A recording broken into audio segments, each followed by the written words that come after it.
দুই ধরনের বাবা মা কিয়ামতে আসামি হয়ে যাবে সন্তানের কারণে। এমন দুই শ্রেণীর বাবা মা আছে, এক পা তারা কিয়ামতের দিন নড়াতে পারবে না সন্তানের কারণে। এটা কিন্তু গুরুত্বপূর্ণ বিষয়। সন্তান এত বড় একটা নিয়ামতের নাম, এই সন্তানের জন্য কিয়ামতের দিন আসামি হবে বাবা মা।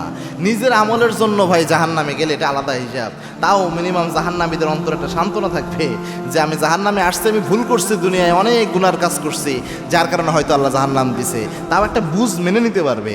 কিন্তু আরেকজনের জন্য জাহান্নামে গেলে এর চেয়ে ভয়ানক কিছু হতে পারে না। এটা একে তো আযাব, জাহান্নামের ভয়ানক আযাব তো আছে, পাশাপাশি একটা আফসোসের বিষয় যে আমার আমলের জন্য না পারলে আমার সন্তানের কারণে আমার আজকে এই অবস্থা। মারাত্মক বিষয়।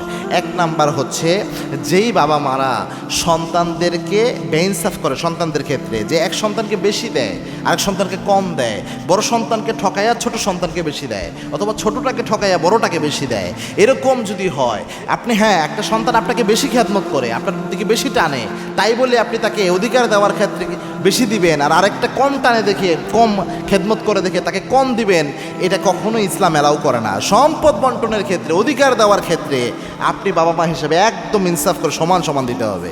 কম বেশি আপনি করতে পারবেন না। আপনি কম বেশি করলেই কিয়ামতের দিন সন্তান যখন উপায় অন্তর পাবেন আপনাকে আসামি বানায় দেবে। মারাত্মক একটা বিষয়। এটা অনেকেই এই ভুলটা করে।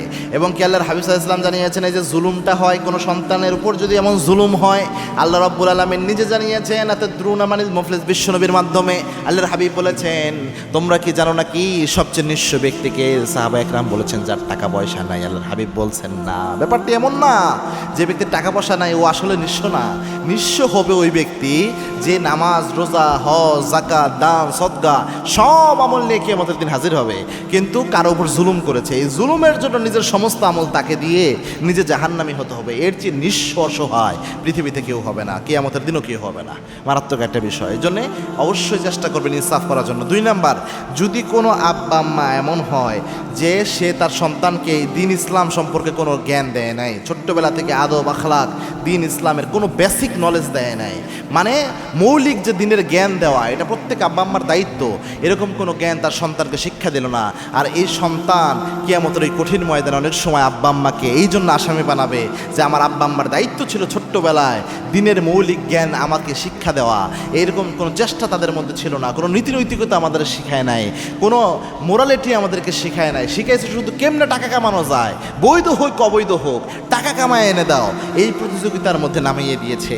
এই বাবা মারা কিয়ামতের দিন অনেকে আসামি হয়ে যাবে।